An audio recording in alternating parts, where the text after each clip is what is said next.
Amigos, amigos, nos quedamos nuevamente con Nicolás para disfrutar de esta maravillosa reunión. Nicolás, los micrófonos, tú sabes, son tuyos. Muchas gracias, Emma. De pronto me puedes habilitar la opción de compartir. Y Por mientras tanto, supuesto que pues, sí, es que tú sabes que de repente me emociono conversando. una tranquila. Mientras tanto, pues me presento de pronto para los que no me conocen. Ahí me escuchan bien, ¿verdad? Sí, sí, Perfecto. Entonces, pues mucho gusto. Mi nombre es Nicolás Cortés Casas. Yo soy estudiante de la Universidad Nacional de Colombia, de Facultad de Artes, Escuela de Arquitectura y Urbanismo, y miembro de la Comunidad Baja de Bogotá, en Colombia. Y pues a lo largo de estos lunes, como venía comentándoles Emma, pues hemos hecho un pequeño recorrido sobre los espacios de adoración y hemos estado mirando la arquitectura de las distintas religiones y pues hoy vamos a ver cómo ha sido esa búsqueda de la unidad, ¿sí? O ya no tanto como vamos a mirar como esa arquitectura que ya busca reunir y congregar al- a la humanidad entera, ¿sí?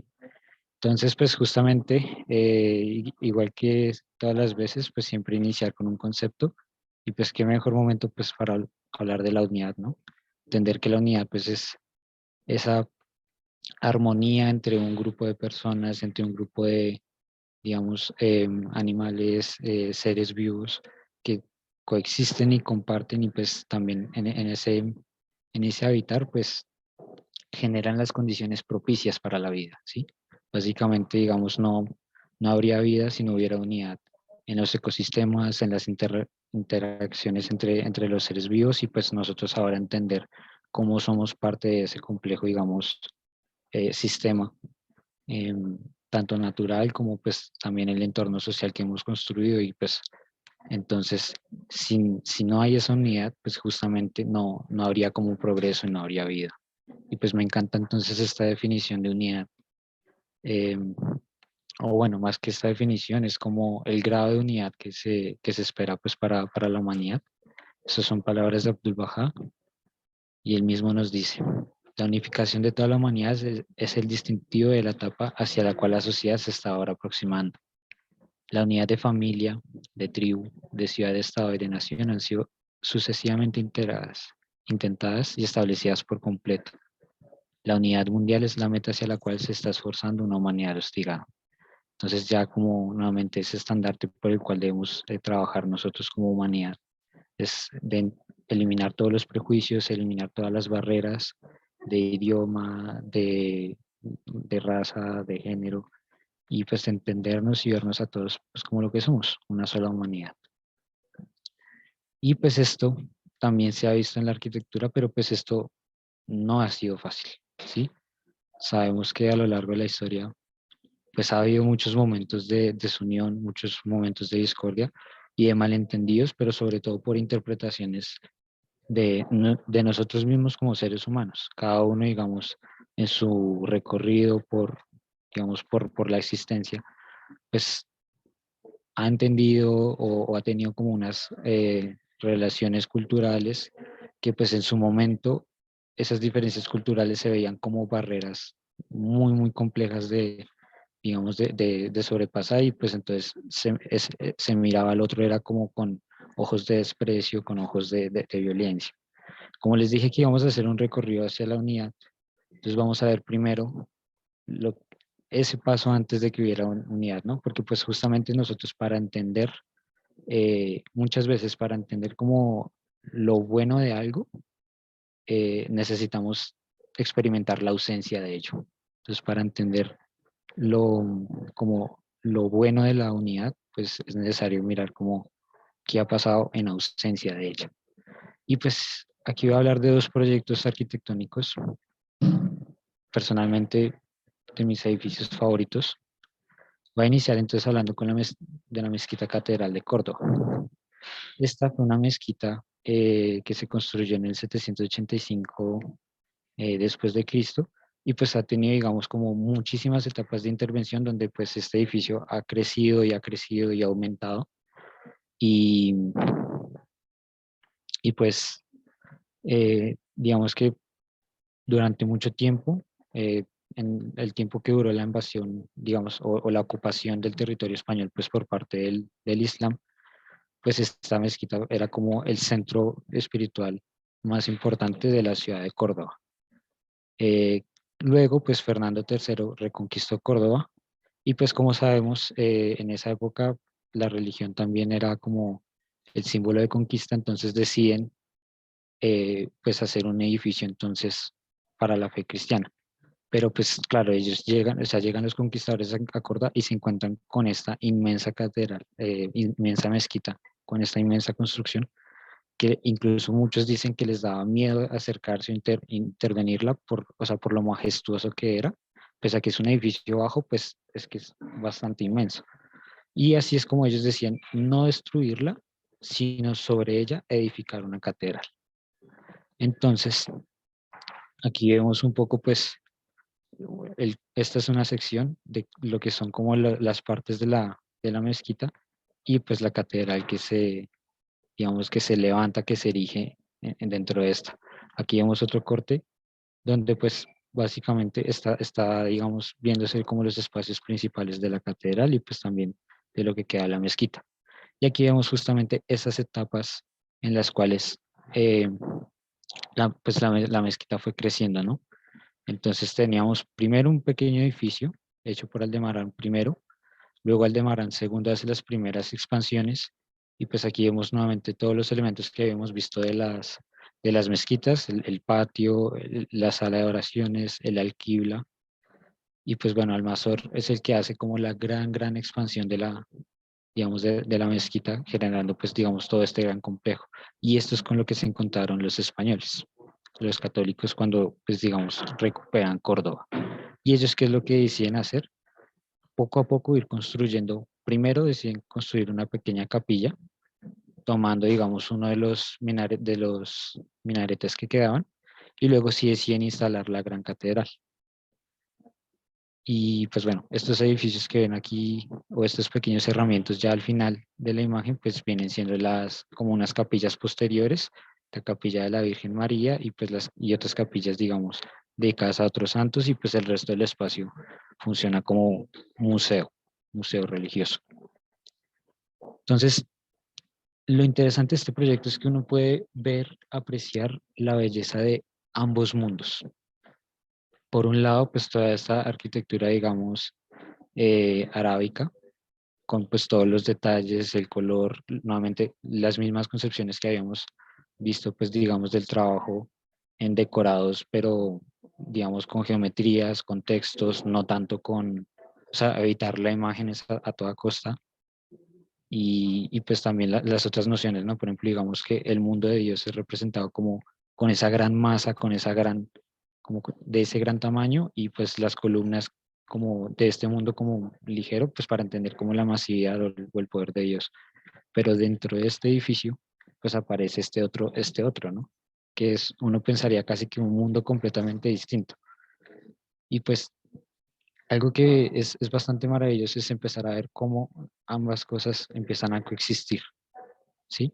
Hoy en día, digamos, pues funciona principalmente como catedral y digamos que, pues sí, la comunidad islámica pues también está pidiendo si pueden de vez en cuando poder utilizar los espacios. Hay un pequeño, digamos, inconvenientes pues culturales, pero pues de todos modos no podemos negar pues justamente que el edificio pues guarda la belleza de ambos mundos y pues esperamos que ojalá pues también ambos mundos puedan compartir como lo comparten sus arquitecturas. Otro ejemplo, el otro proyecto que les quería hablar es, digamos, el caso contrario. Estamos hablando de la Basílica de Hagia Sofía o Santa Sofía, ubicada en Estambul. Y pues esta, iniciada por Justiniano I en el 532, es como el emblema de las basílicas bizantinas. Y vamos a ver que en su interior tiene todo un tema de representación y arte bizantino muy característico, muy propio de la época, que incluso es patrimonio, digamos, de la humanidad. Pero pues nuevamente, Estambul, Constantinopla, digamos, en su momento fue invadido por el Islam y pues el edificio procede a ser transformado en una mezquita. Entonces, nuevamente, aquí tenemos como todo el gran espacio de la nave central, y pues acá atrás es lo que era el ábside. Aquí vemos un poco como la imagen que veíamos de la cruz que se buscaba tener en los edificios. Aquí ya es una cruz un poco más, no es la típica cruz que conocemos, sino pues nuevamente por diferencias de lugares, pues había como otras condiciones, pero lo importante era que la planta tuviera una forma de cruz, y pues todo un desarrollo, digamos, estructural importantísimo para lograr ese gran espacio, esa gran altura. Y luego todo ese interior se adorna con mosaicos, muchos utilizando piedras, pedazos de oro, piedras preciosas, y pues para generar como estas grandes imágenes, que pues por eso digamos decía que es como la máxima expresión de la belleza bizantina, del arte bizantino, de la humanidad. Pero pues nuevamente dentro del edificio, luego de la conquista, pues se instalan también otros elementos para transformar como su función y pues tener como otra, digamos, otra interpretación del edificio, una transformación del espacio. Entonces vemos cómo aparece el minrab y el mihrab, si esos espacios, digamos, propios para el rito, digamos, islámico, la importancia de la representación no de figuras, sino pues más de el arte, digamos, caligráfico de los que habíamos hablado, y otros elementos y espacios pues justamente para tener los ritos del Islam. Y pues se genera entonces esta imagen donde de todos modos ambos mundos conviven y coexisten, ¿sí? O sea, pareciera, o sea, nosotros podemos decir, bueno, pues fue fruto de una conquista, fue fruto como de ese momento en el que no había como esa armonía, de que pues era como de formas violentas, pero los edificios nos están hablando de dos realidades existentes, o de dos realidades que están conviviendo.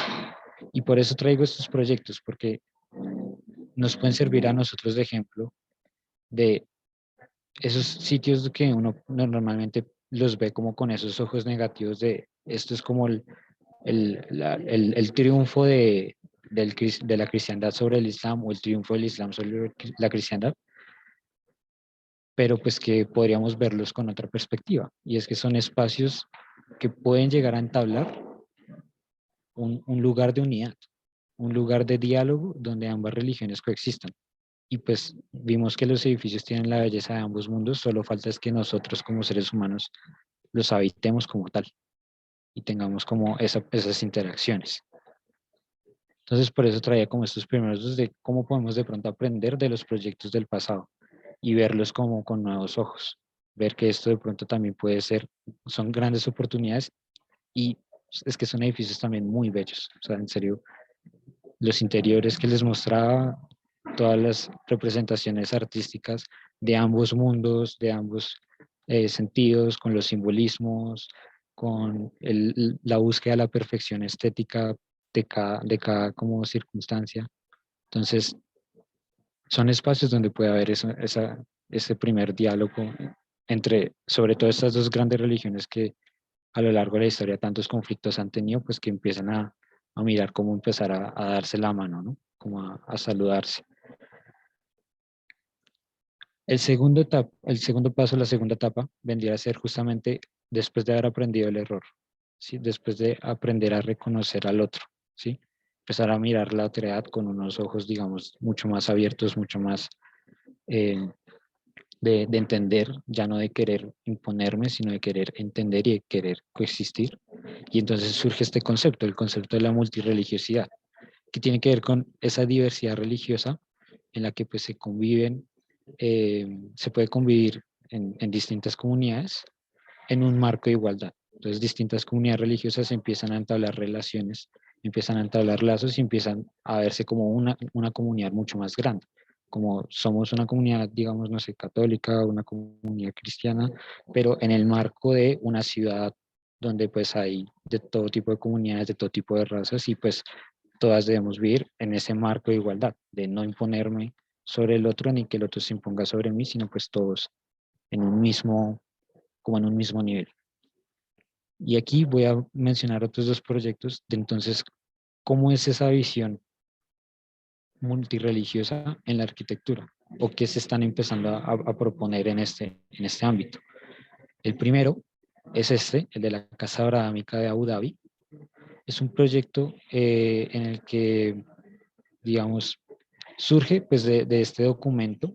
Resulta que en el 2019, en febrero del 2019, pues el Papa Francisco se reunió con el imán Ahmed El Tayeb y pues ellos establecen el documento sobre la fraternidad humana para la paz mundial. Básicamente fue un primer paso justamente entre estas dos religiones para empezar a convivir, empezar a coexistir y empezar a verse como pues miembros de una misma familia. Bajo esa visión, bajo ese, digamos, en ese momento en el que se firmó este acuerdo, surge la idea de hacer un proyecto que entonces eh, materialice como físicamente esa visión. Y así es como se plantea entonces la Casa de la Familia Abrahámica. Entonces, ¿qué estamos viendo en este proyecto? Estamos viendo tres bloques, cada uno representando a una de las grandes religiones.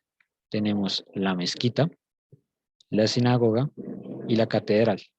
Cada bloque cumpliendo con la orientación propia de sus edificios. La mezquita que mira hacia la Meca y Medina, la sinagoga que mira hacia Jerusalén, la catedral hacia el oriente por donde llega el sol. Cada uno pues vemos que tiene su orientación, o sea, como cada edificio pues tiene su mundo propio, pero pues en un marco, digamos, de una gran plazoleta, de un gran jardín donde pues empiezan a coexistir, un poco como esa analogía del jardín del Edén y el origen pues justamente de la tradición, digamos, religiosa que comparten estas tres comunidades. Y entonces ese se vuelve el espacio que congrega y que va a reunir pues a todas las comunidades. Entonces aquí vemos un poco como los conceptos de cada uno de los edificios, pues cada uno nuevamente con sus propios ritos, con sus propios elementos y pues también cada uno con una exploración arquitectónica diferente, librándose un poco de las imágenes y de las como concepciones, eh, digamos, simbolísticas que se tienen en cada religión. Esto es muy propio de la arquitectura contemporánea. Hoy en día en la arquitectura contemporánea se trata más de hacer eh, conceptos, formas, geometrías y como las cosas mucho más limpias. Entonces la arquitectura contemporánea, si nos damos cuenta, cada vez está cargada de menos simbolismos, de menos decorados, de menos adornos y cada vez buscan quedarse como con cosas mucho más esenciales, materiales, colores. Y pues de todos modos, que eso no quiere decir que no se pierda la belleza en estos lugares, ¿no? Y pues la construcción de espacios sagrados. Pero sobre todo lo más importante pues es el espacio, digamos, central que comparten estas tres casas como un solo gran proyecto. Toda esa gran plataforma donde va a haber espacios de exposición, espacios de diálogo y sí, todo un mundo, digamos, de trabajo comunitario.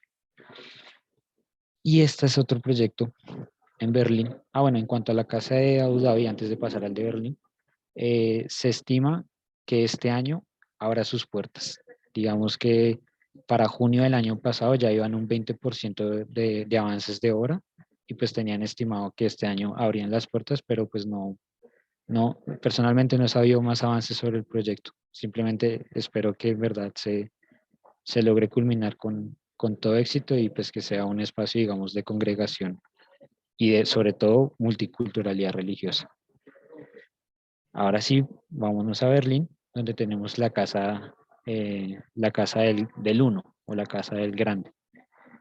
Este proyecto surge sobre unas ruinas. Como sabemos, pues la Segunda Guerra Mundial devastó gran parte de las ciudades europeas y pues en el caso de Berlín vamos a hablar de un sector que es el de la Petriplatz, que eso quiere decir la Plaza Petri.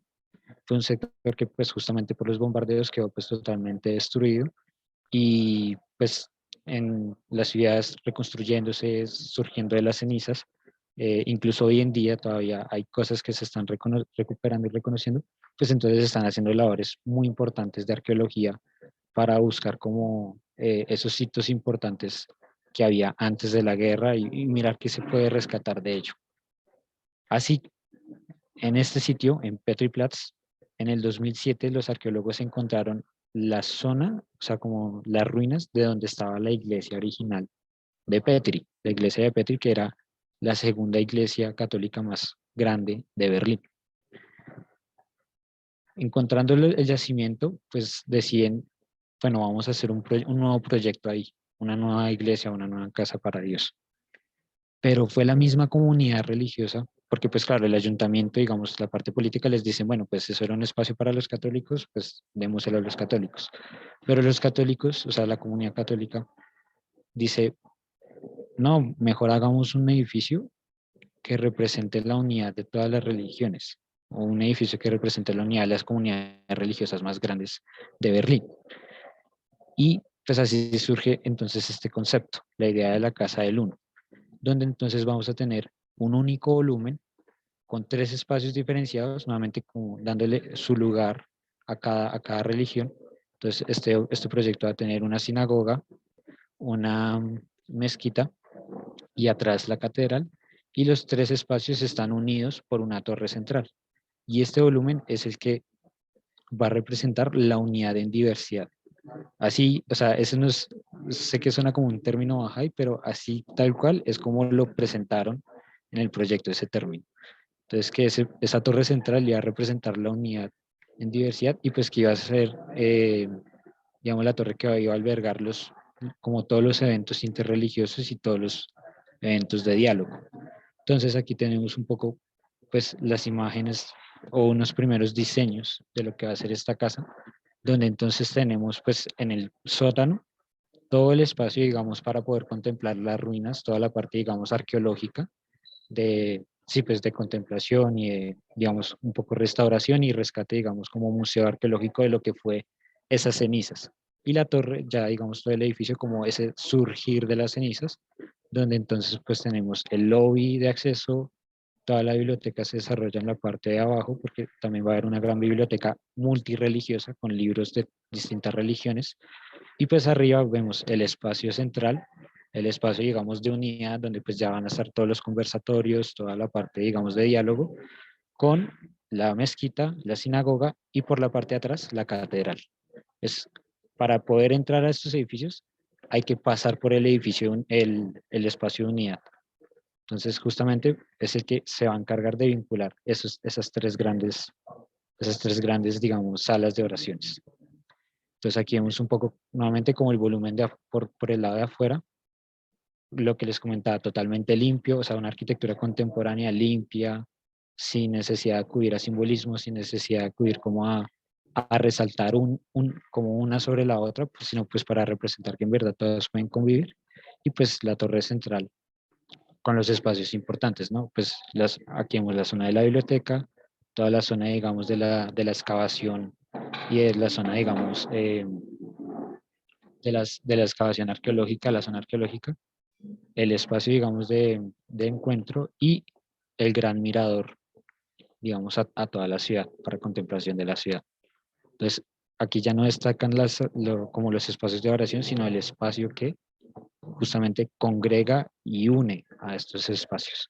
Entonces, traigo estos proyectos nuevamente como para ver entonces qué se ha aprendido del pasado, ¿no? Y entonces ahora estamos viendo cómo desde otras comunidades religiosas también se está buscando ese diálogo, se está buscando este entendernos todos como verdaderos hermanos, sin importar eh, qué religión profesa cada uno, sin importar como esas distinciones o esas barreras que pues a la larga son culturales y nos las hemos marcado nosotros mismos, pero entonces es el momento de empezar a soltarlas y empezar como a generar esos pasos y esos hitos de diálogo y esos lugares de encuentro donde se pueda llevar a cabo la unidad.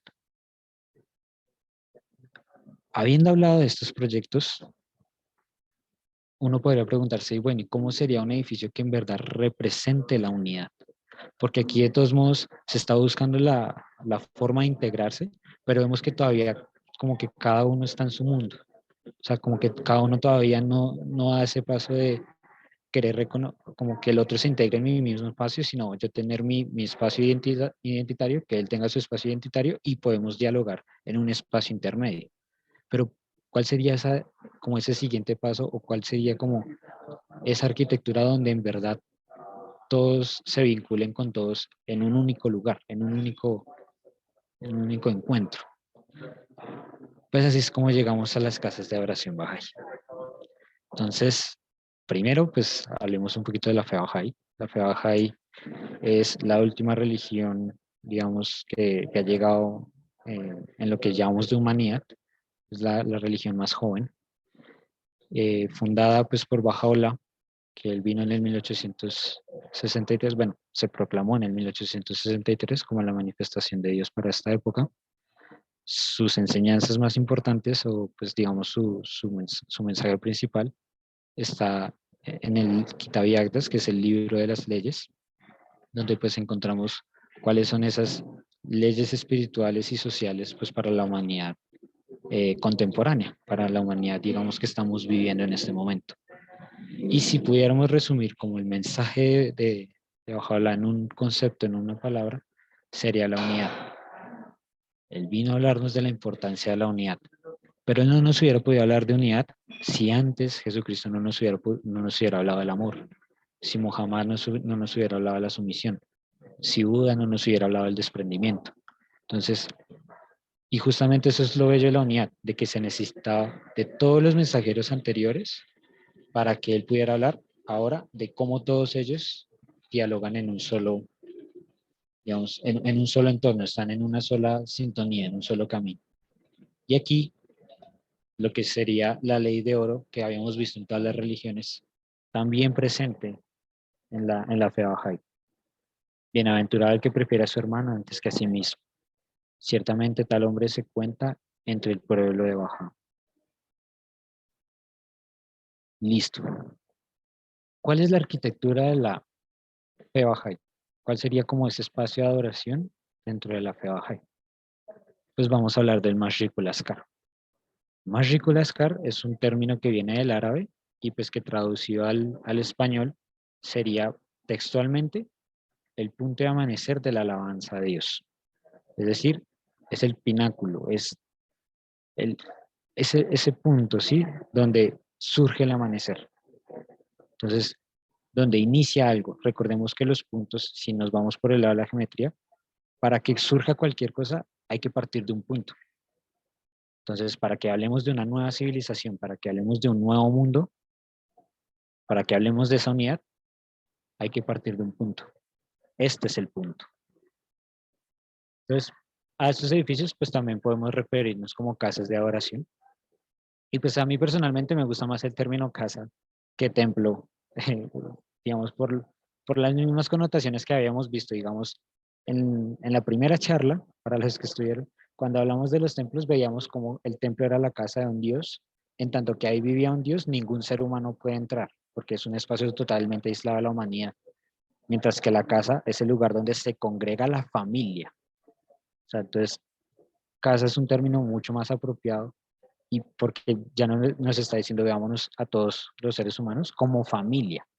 Entonces por eso me gusta más como decir, pues eso es más un tema personal y a mí personalmente me prefiero decirle casa de oración a decirle templo Bahá'í. Y es por esa connotación, el poder como de las palabras. Entonces sí, es muy sabio, digamos, que hayan decidido utilizar el término casa en vez de templo. ¿Cómo es una casa de oración? Resulta que Bahá'u'lláh nos dijo, vamos a hacer casas de adoración. Y debe haber unas casas de adoración que van a ser ese punto del amanecer de digamos, de la alabanza a Dios, ese punto donde va a iniciar como la transformación de la humanidad y va a iniciar esa búsqueda de la unidad. Pero él no nos habló de detalles arquitectónicos, simplemente nos dijo que debían hacerse como grandes edificios de la, digamos, mejor manera posible en cuanto a lo que es humanamente posible, buscando como eso, la perfección, digamos, como la pureza y pues un diseño limpio. Abdul-Bahá, sin embargo, sí fue el que nos dejó como algunas características mucho más claras. Él nos dijo, bueno, la casa de oración principalmente debe tener tres espacios fundamentales. Y esos tres espacios van a estar en relación con el principio de unidad. Resulta que el principio de unidad de la fe Bahá'í, podríamos decir, es un principio tripartita. es decir, un principio en tres partes. Entonces, cuando hablamos de unidad, estamos hablando de unicidad de Dios, la unidad de las religiones y la unidad del género humano. Y cada uno de los tres espacios de los que habló Abdul Baha va a hacer referencia a uno de esos tres grados de unidad. Entonces, el primero va a ser los 9 jardines, el segundo va a ser los 9 lados y el tercero va a ser el espacio central. Entonces, aquí vemos pues un poco los planos de los primeros diseños de la casa de Estados Unidos, que es la que voy a utilizar pues para la presentación del día de hoy, donde vemos un poco esa construcción de esos conceptos. El desarrollo de los jardines, los 9 lados que forman en este caso la estrella, digamos, Bahá'í, la estrella, digamos, que representa a la fe Bahá'í, y el espacio central, que además debe ser circular. Eso también es bastante importante y ya vamos a ver por qué. Entonces empecemos por los jardines, la unidad de la humanidad. Estos jardines, dice Abdul Baha, es para que podamos ver como reflejados en ellos a la humanidad. Y pues sabemos que en las citas bajáis siempre se nos ha hablado de comparar a la humanidad como con un hermoso jardín. Y aquí lo vemos.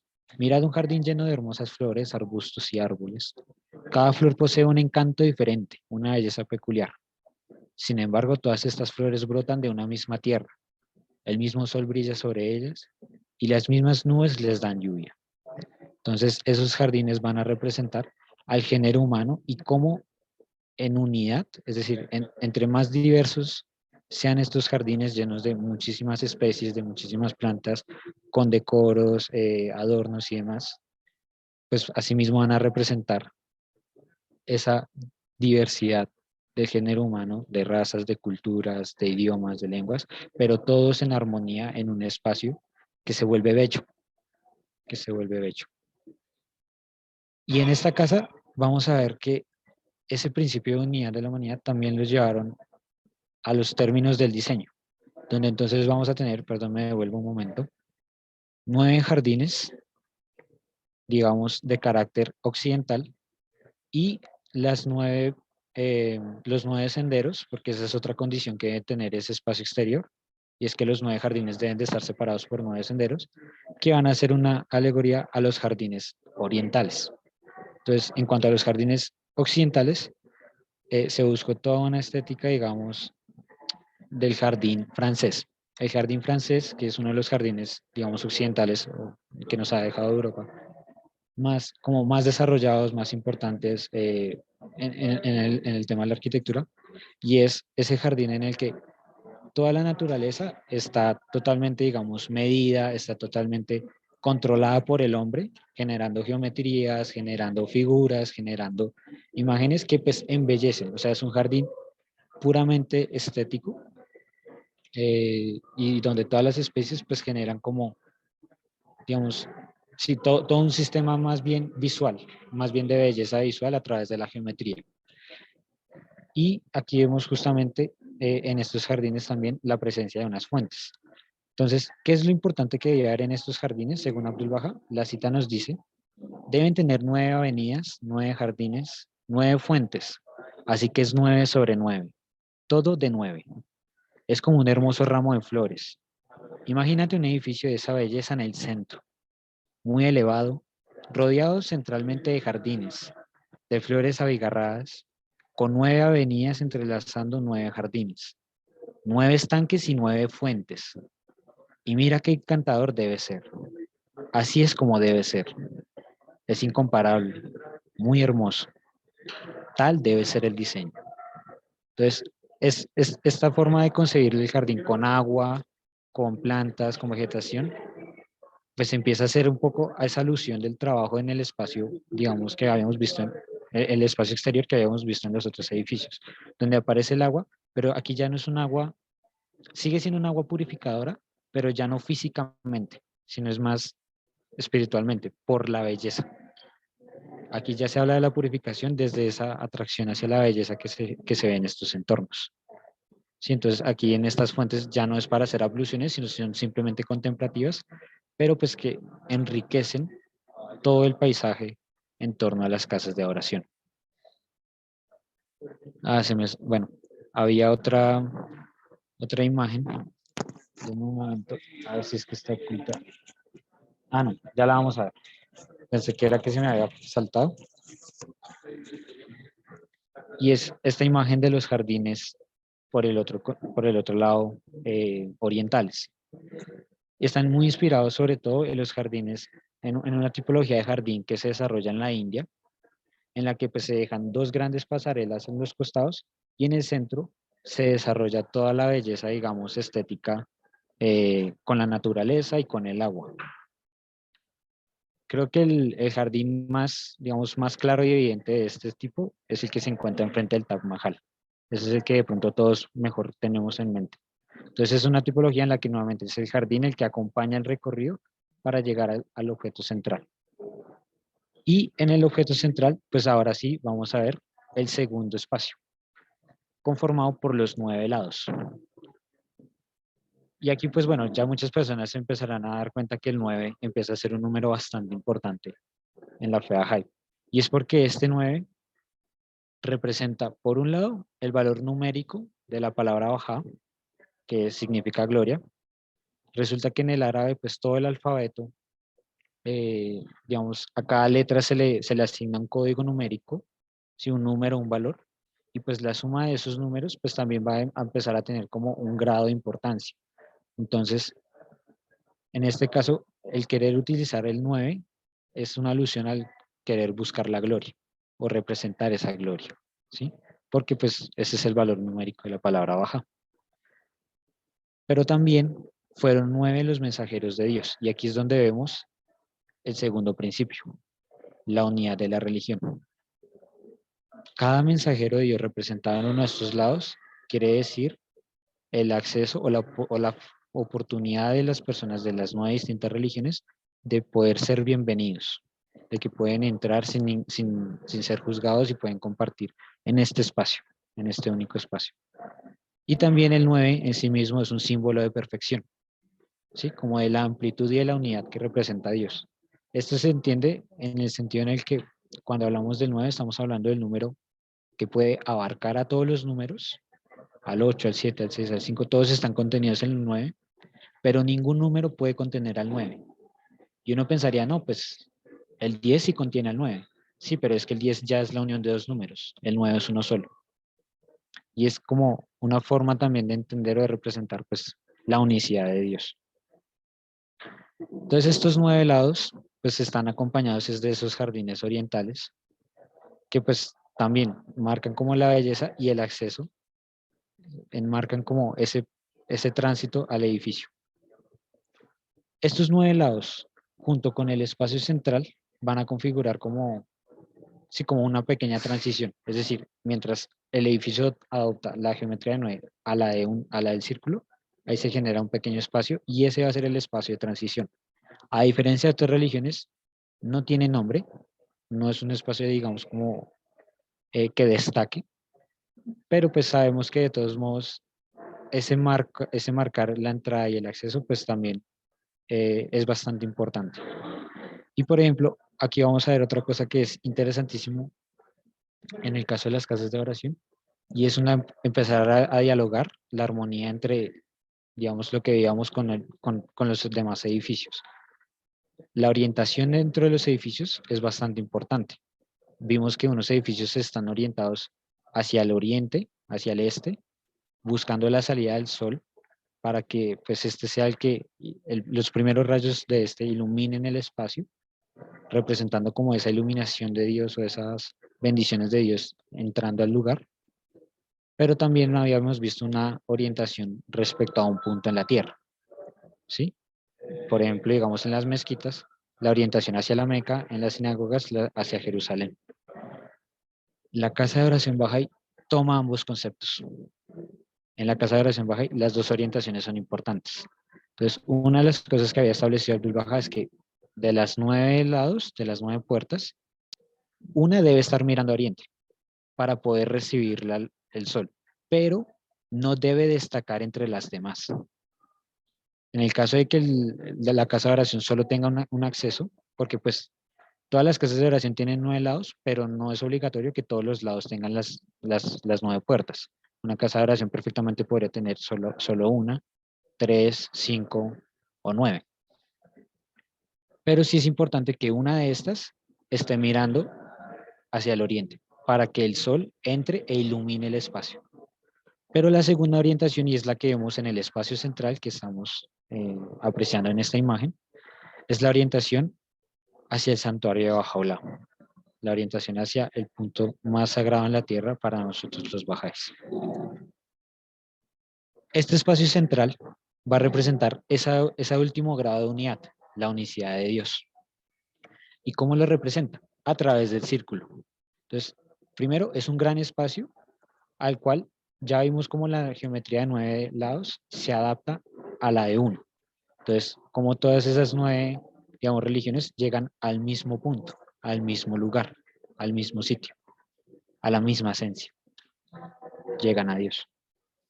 Pero también el círculo, pues digamos, eso es una geometría que durante muchos años ha sido utilizada para representar el mundo de lo divino. Ese mundo que no tiene imperfecciones, que no tiene ángulos, que no lo puedes medir y que todo lo abarca. El círculo como esa geometría que puede contener las demás geometrías. Entonces, esos fueron los 3 espacios que dejó Abdul Baha destinados como importantes de tener en las casas de oración. Un momento.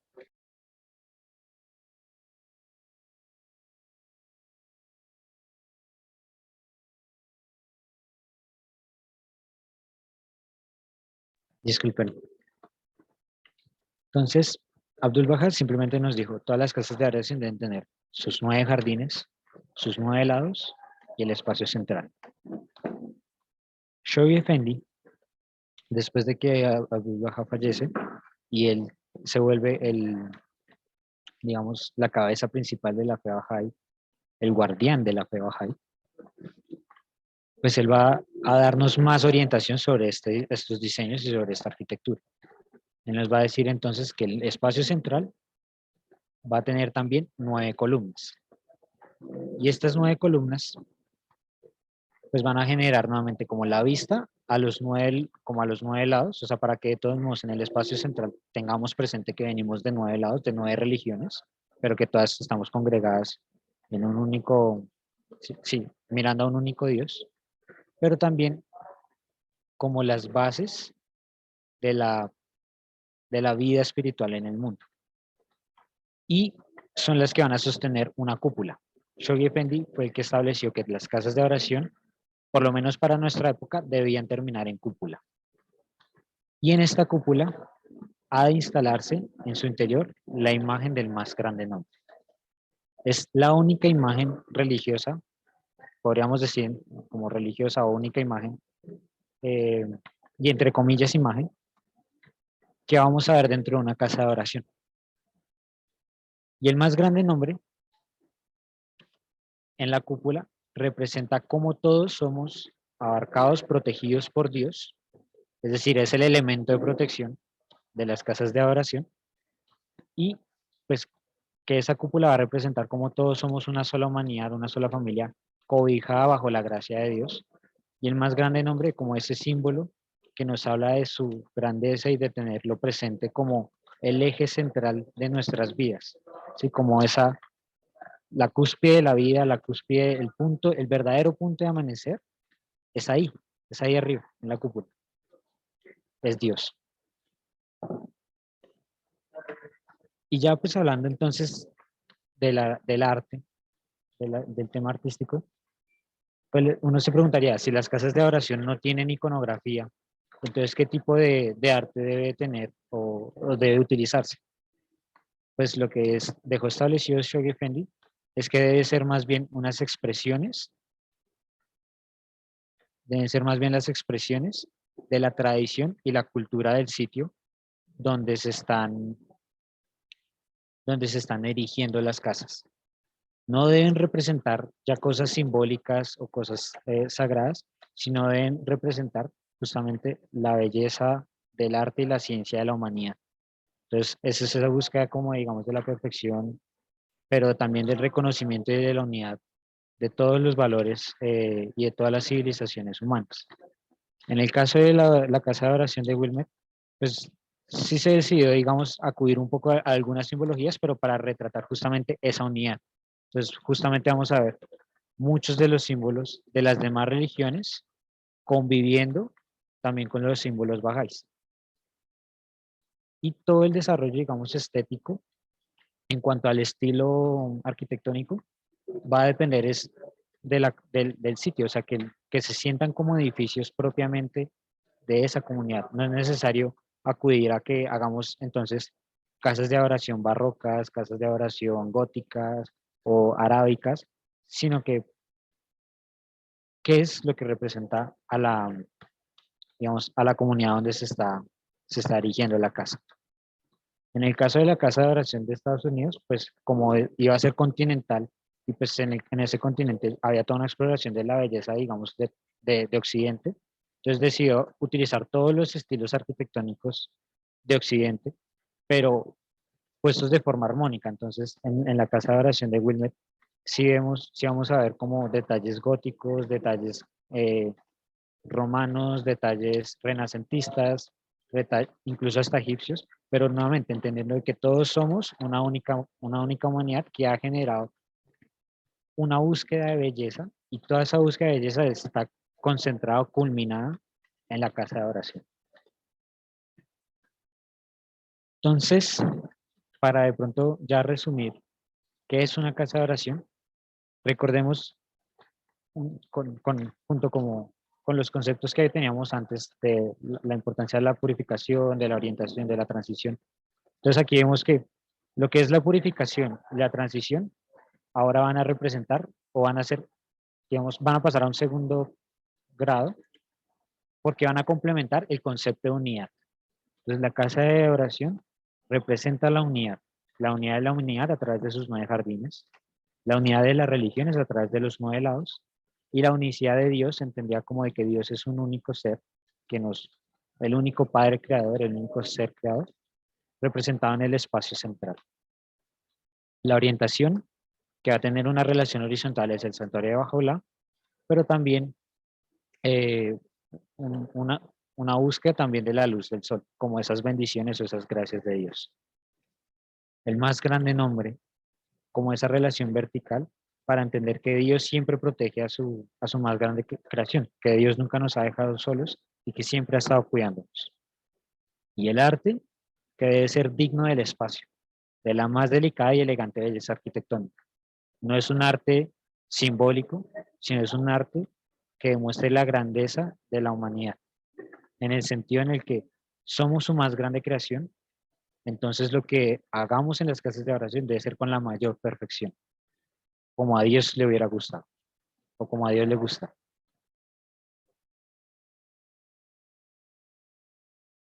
Aprovechando de que son muy pocas, digamos, las casas de oración que hay hoy en día construidas en comparación a pues, la cantidad de catedrales, mezquitas, sinagogas, etcétera. Pues yo quería traerles entonces este video ya para terminar, donde vamos a ver muy rápidamente varias de las casas que ya han sido construidas. Entonces, con este video cierro. Espero que haya sido de su agrado y disfrutemos de esta arquitectura. Una arquitectura construida para la unidad y para la adoración a Dios.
Queridos amigos, yo creo que un gran aplauso para nuestro querido Nicolás.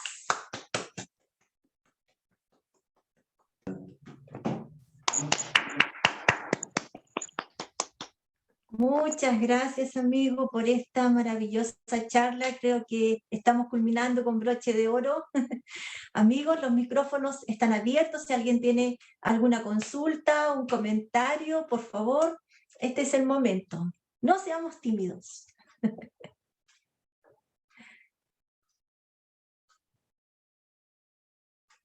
Qué maravillosa las últimas imágenes de los templos.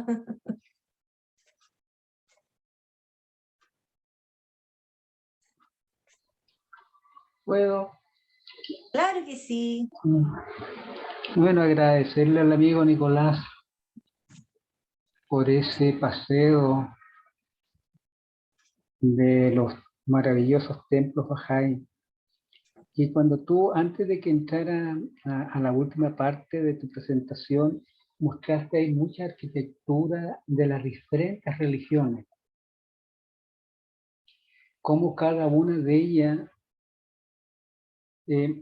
venera a su Dios o al Dios de todos los otros con, digamos, con obras tan magníficas que el hombre puede realizar hacia esa esencia.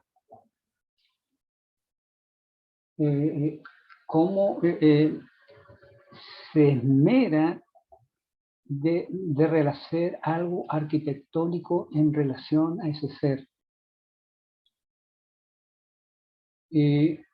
Me llamó esa parte no la había escuchado aún, de que tú cuando nombra el templo norteamericano de Wilmette, donde está, uno siempre, yo cuando recién me hice Bahá'í empecé a ver los templos. Lo primero que empecé a ver fue los templos, me encontré con ese y dije, ¿por qué tiene tan parecida a la cúpula, a la iglesia romana del Vaticano? Y empecé a encontrar similitudes en tanto el de Cisne también. Ahora lo que tú dijiste que sí, busca ahí todas esas columnas donde recopilan todo lo que el hombre ha logrado hacer para este ser, en distintas religiones, en distintos tiempos, en distintas formas, como en la fe Bahá'í lo une lo que el hombre ha logrado a realizar en distintas épocas en veneración a su Dios. Y me parece excelente de que también la fe Bahá'í, como concepto de unidad, recopile toda esa información y la aplique en sus templos, no en todo, pero en la gran mayoría, o en los primeros, unió todo lo que el hombre ha logrado, lo cual indica de que sí hay un concepto de unidad. No me interesa que sea romano, árabe, pero lo junto, estoy hablando de unidad del arte, que ese arte que se ha aplicado para un ser especial. Y lo manifiesto y lo expreso en la arquitectura. Realmente me gustó esa parte, lo que cómo analizaste esa columna. Y lo cual es bueno que lo sepamos, de que hay atrás un objetivo, una razón de ser. Pero ahora, como tú lo dijiste, me pareció excelente la parte, la definición que tú dijiste sobre esa columna donde están aplicadas todas las artes en toda la secuencia del tiempo en que el hombre se ha llegado a la arquitectura o venarse. Así que muchas gracias. Ese era mi comentario. Muchas gracias, Carlos. Ruby, levantaste la manito.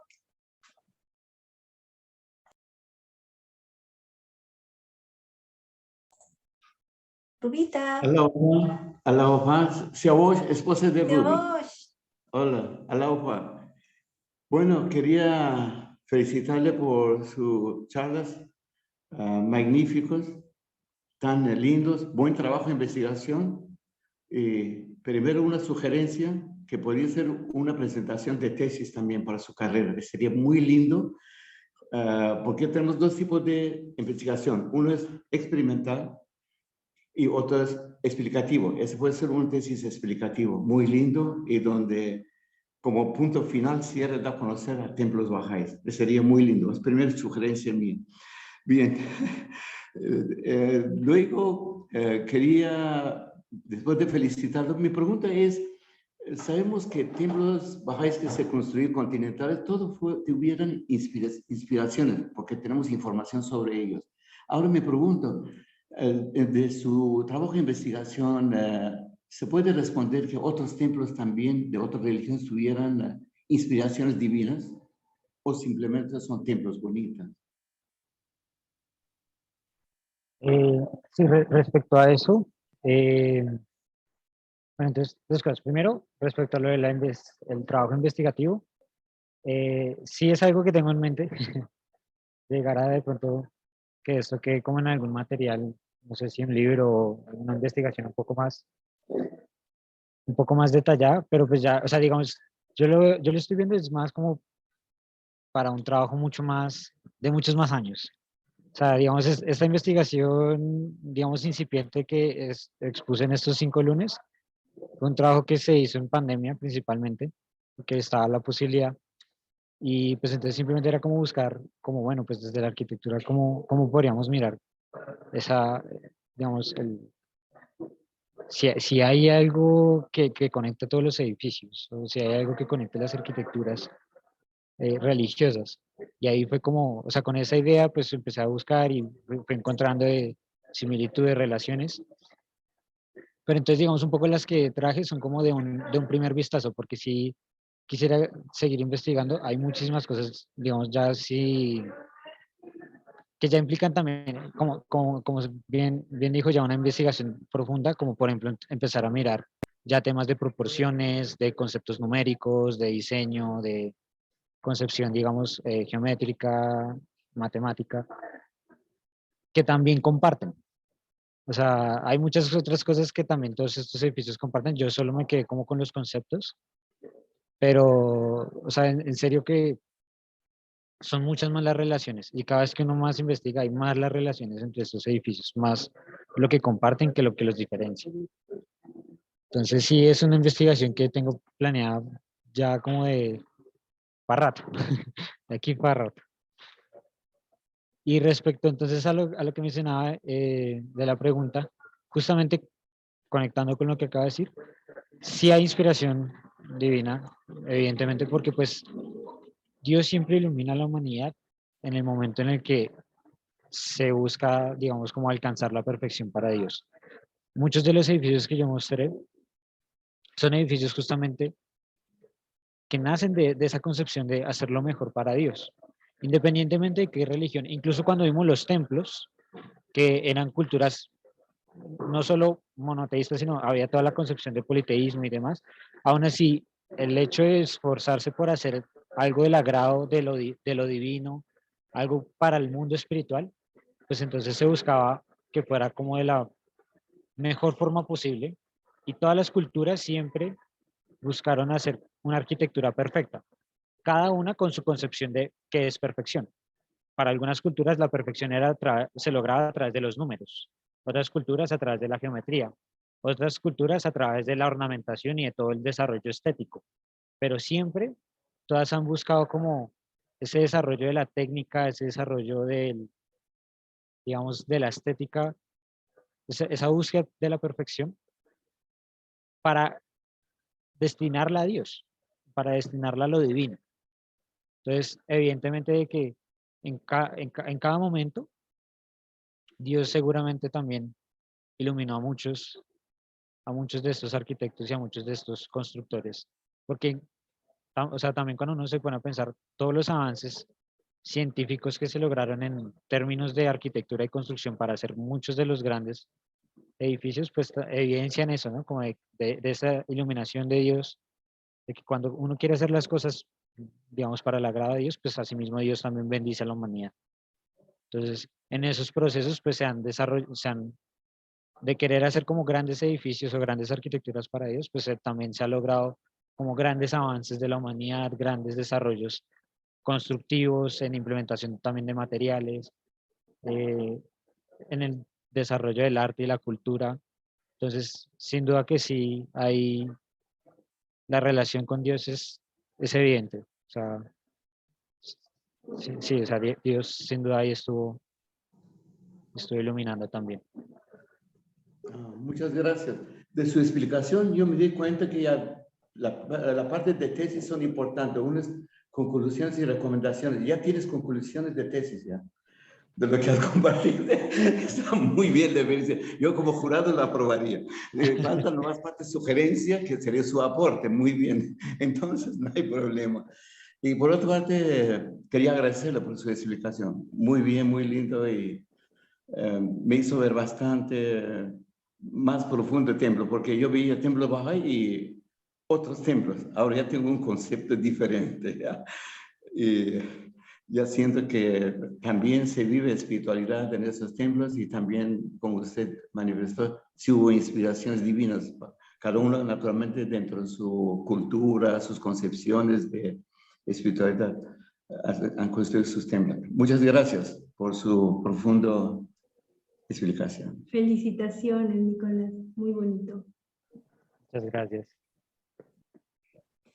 Querido David, también tiene la manito levantada. Y me encantó este último video que mostraste y se aclaró más en mi mente este principio fundamental de la fe Bahá'í, de la unidad en diversidad. Uno se dio cuenta que todas las casas de adoraciones tenían, como tú dijiste, 9 puertas, 9 lados y tenía este más grande nombre en la cima. Es que todos tenían esto en común. Esa es la unidad. Pero la arquitectura, como vimos, era distinto, cada uno distinto. Y yo tenía la bendición de estar en la mayoría de estos casas de adoraciones y la arquitectura, no sé cómo decirlo, arquitectura se complementó su ambiente. Por ejemplo, casa de adoración en Panamá, como has visto, tiene esos vidrios, ¿no? El vidrio, y ese es el material de construcción de muchos de los edificios de América Latina, ¿no? Y ese es muy interesante, como aún en las casas de adoración se ve este principio de la unidad en la diversidad. Y gracias, Nicolás. He aprendido mucho de tu presentación. Muy, muy profesional. Yes. Gracias, David. Maricruz. Bueno, yo tengo que darle las gracias porque me he reconciliado. Porque cuando vi la mezquita de Córdoba, me fascinó. O sea, tengo no sé cuánto, un montón de fotos y entré a la mezquita y abrí la boca y todavía no la he cerrado. De lo que me gustó, ¿no? Pero cuando llegó la capilla católica, dije, vaya, ya estamos estropeándolo todo. Entonces, un poco también por la historia, ¿no? Porque parecía que cuando llegó la iglesia, no la religión cristiana, sino la iglesia, pues aprovechaba los templos que había de otras religiones para de alguna manera imponer, entre comillas, la suya, ¿no? Entonces, a mí realmente me molestaba ver allí las capillas, me molestaba un montón, digo, pero ¿por qué la ponen aquí? El lugar más bonito, ¿por qué no la ponen en un rinconcito donde nadie la ve? Casi, ¿sabes?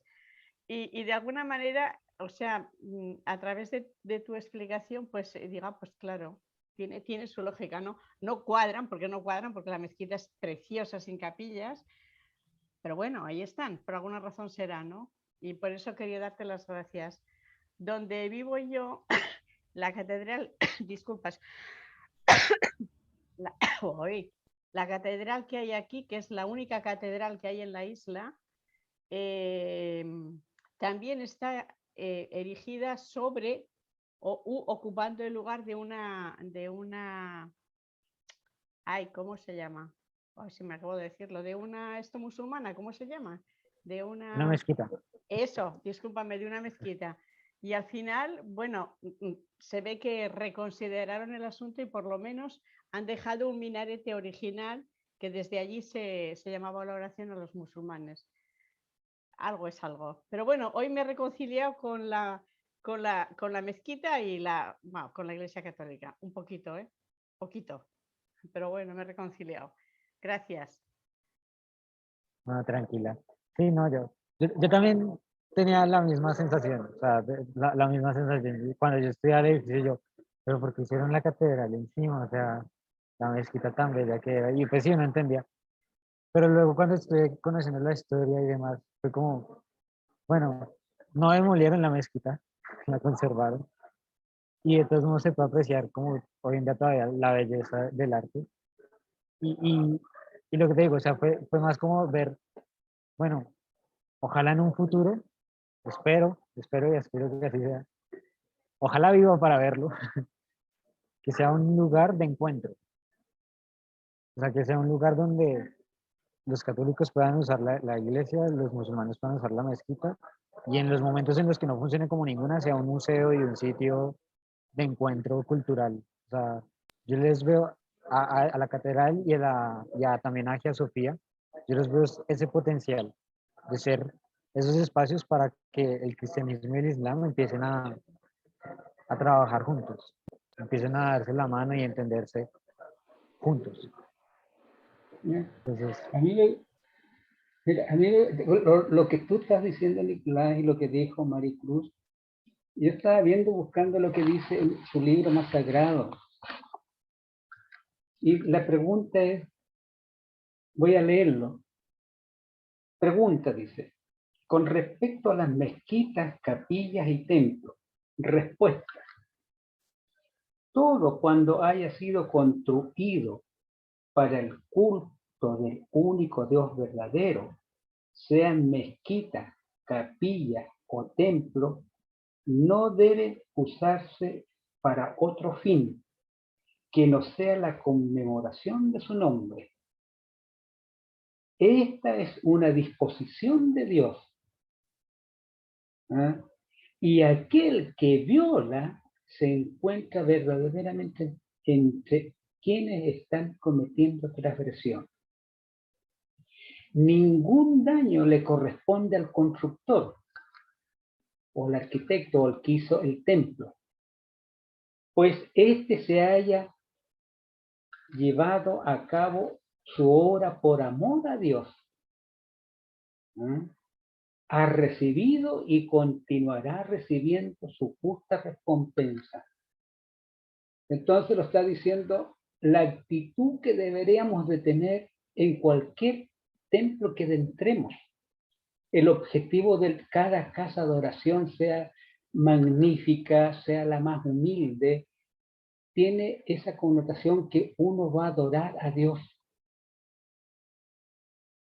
La hermosura de cada arquitectura es obra del hombre, para dar esa grandiosidad que tiene Dios, y le venera con esa capacidad que tiene como arquitecto, constructor o empresa o la que se llame.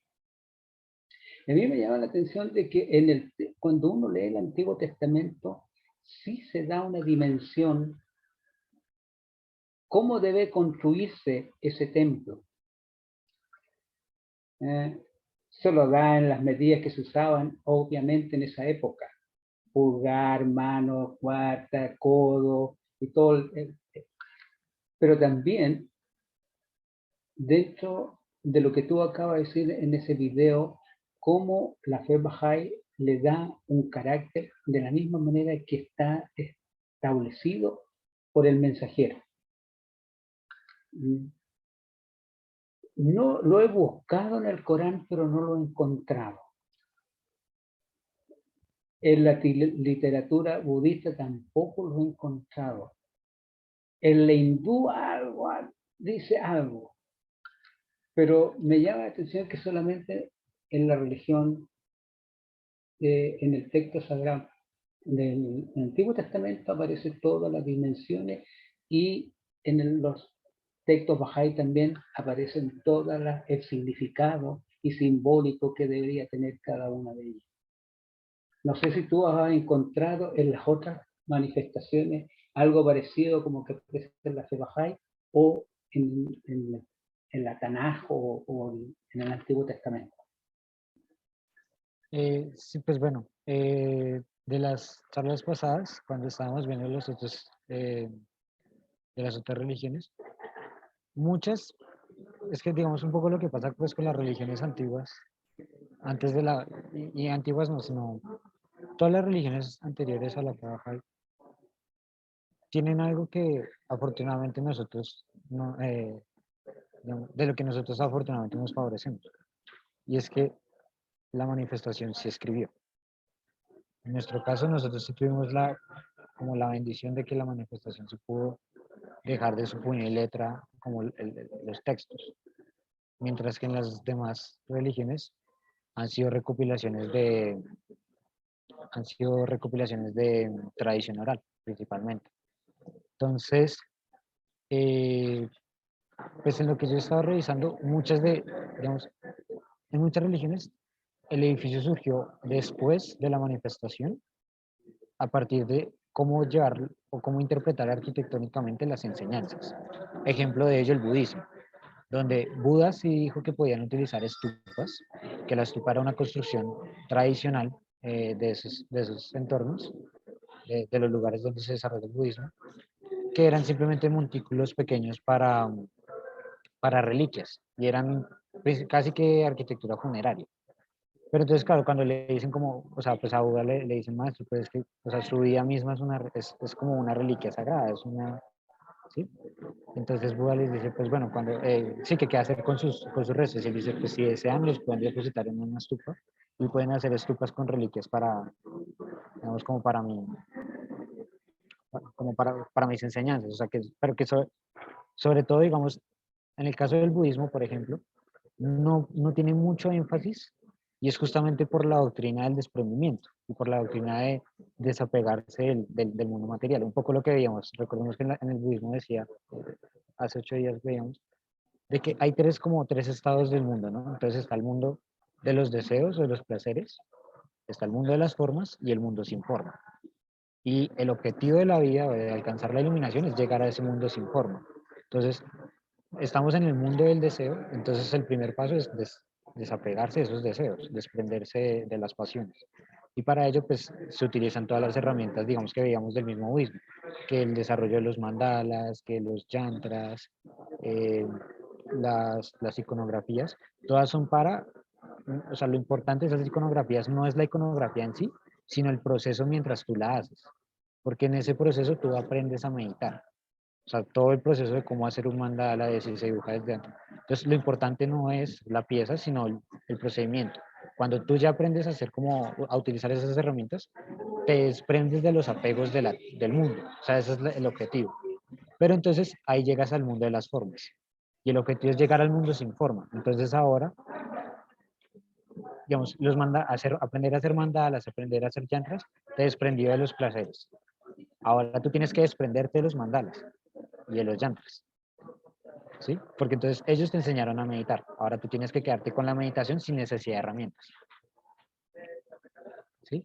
Entonces, asimismo, como esa era la doctrina de Buda, entonces por eso Buda no les Les dice, o sea, pues si quieren usar como relicarios, o sea, usen estupas, adelante. Pero él no les da como una pauta porque la idea era desprenderse de las formas y llegar a esa iluminación.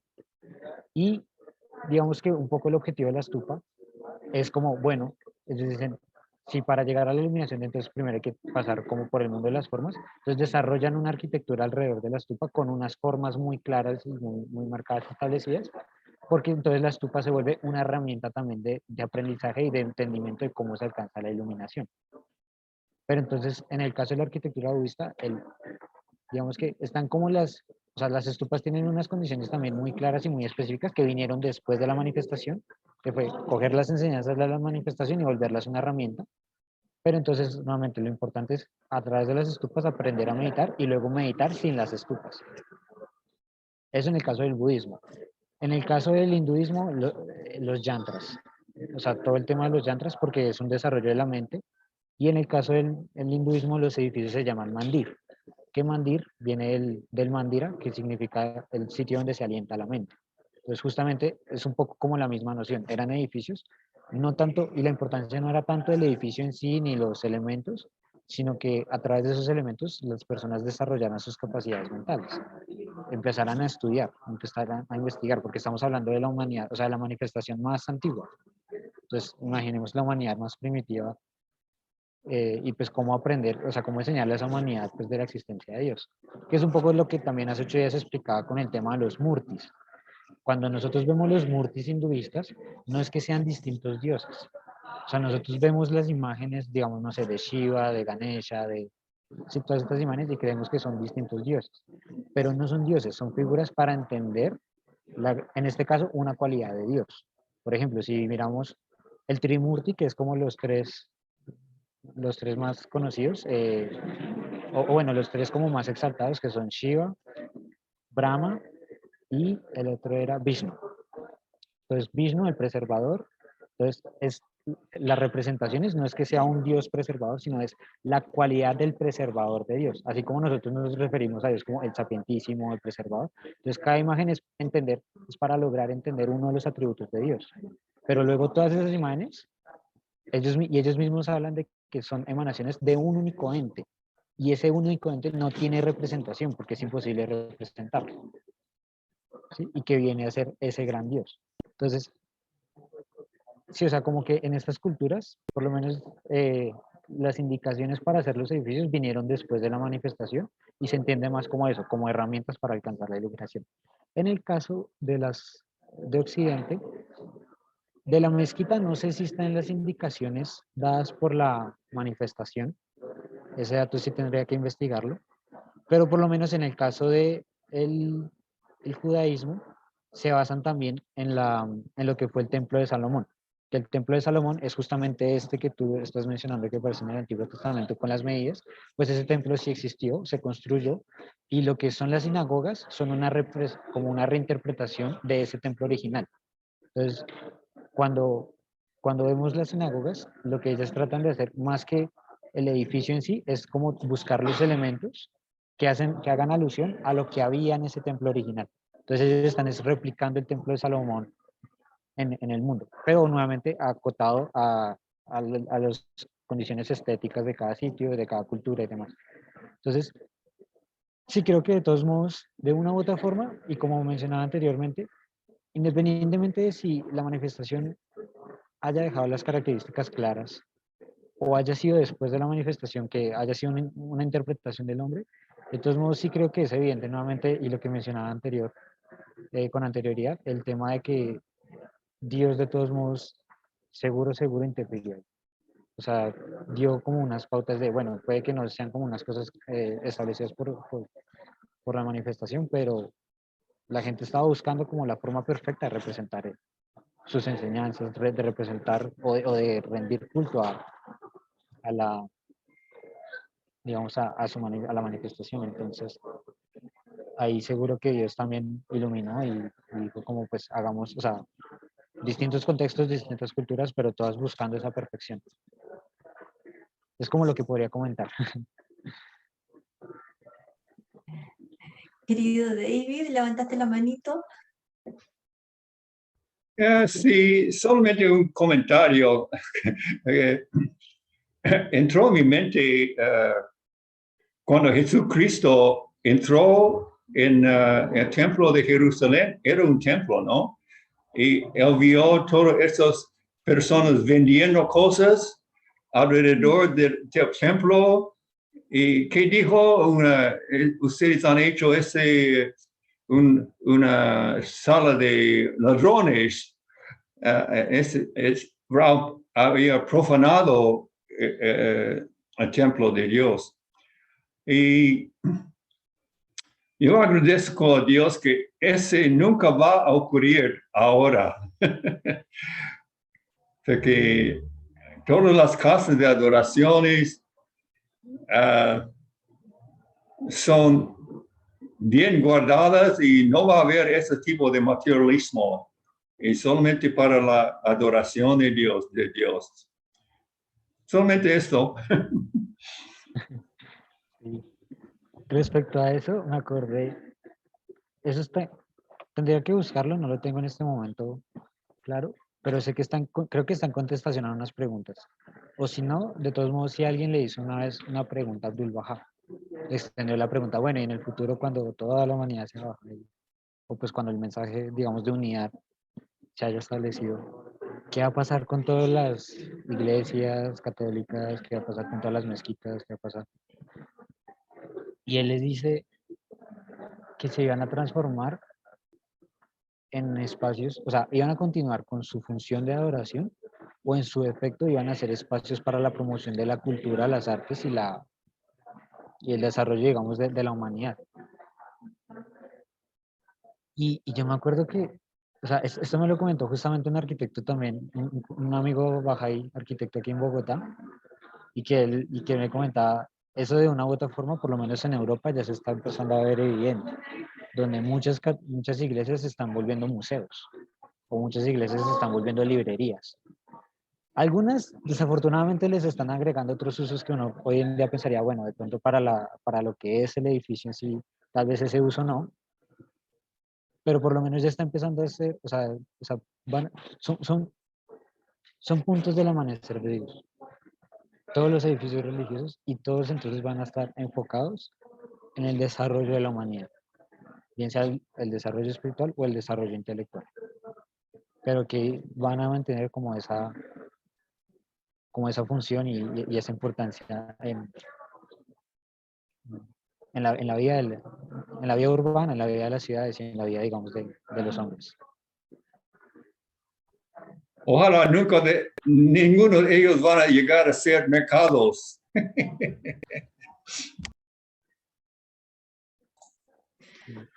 Ojalá que no. Tienes razón. Querida José María, ¿había levantado delante la manito?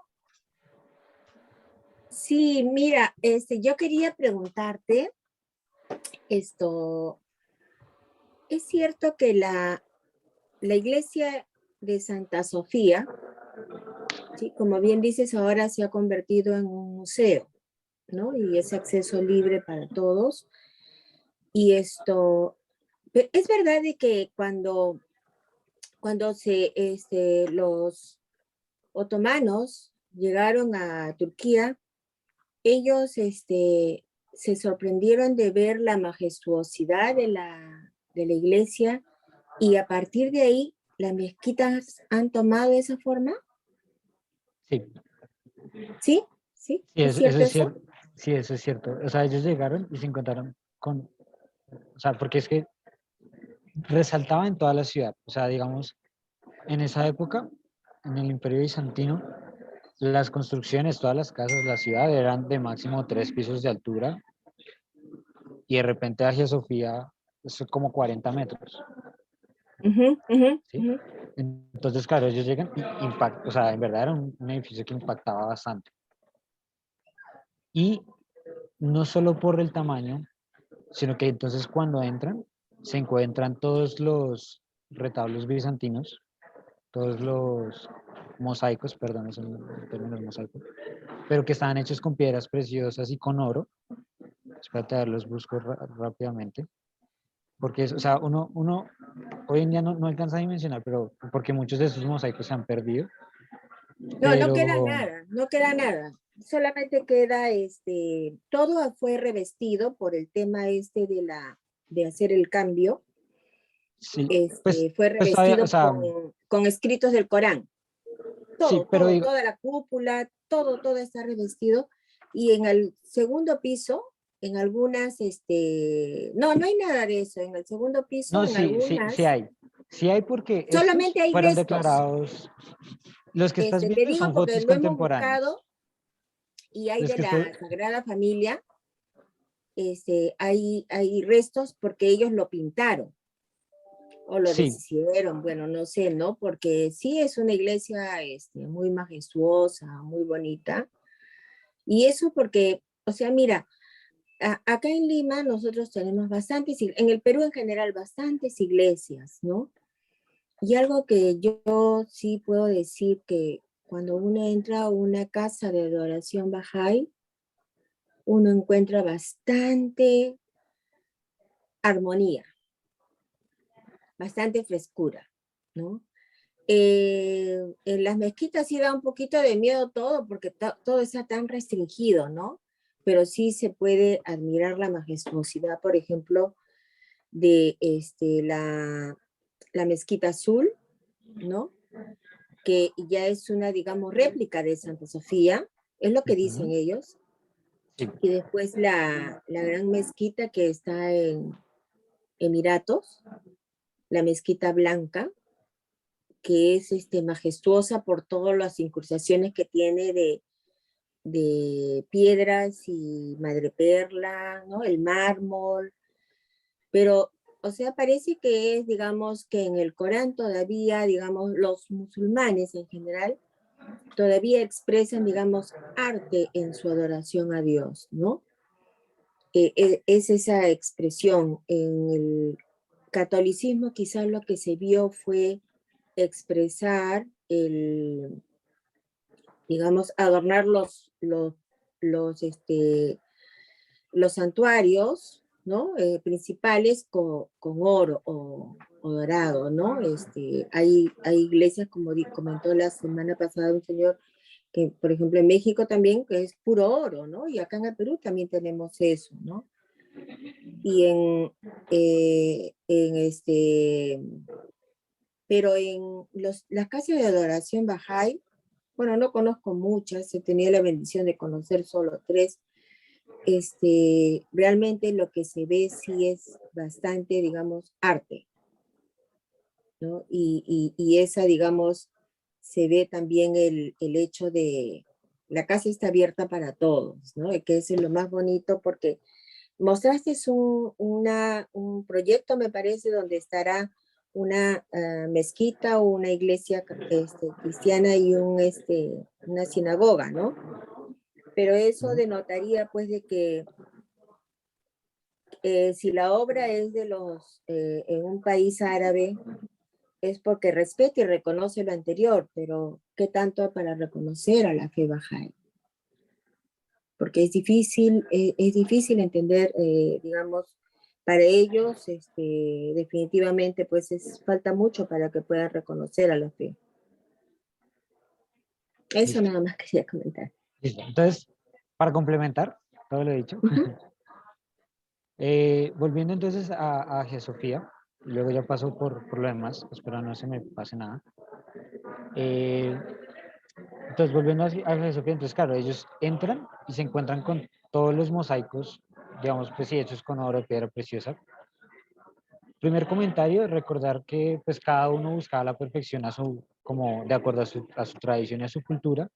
Y pues recordemos que en Europa pues el tema de o sea, como empezar a darle connotaciones, digamos, de importancia o de valor a los materiales, pues va a ser bastante, o sea, bastante importante, ¿sí?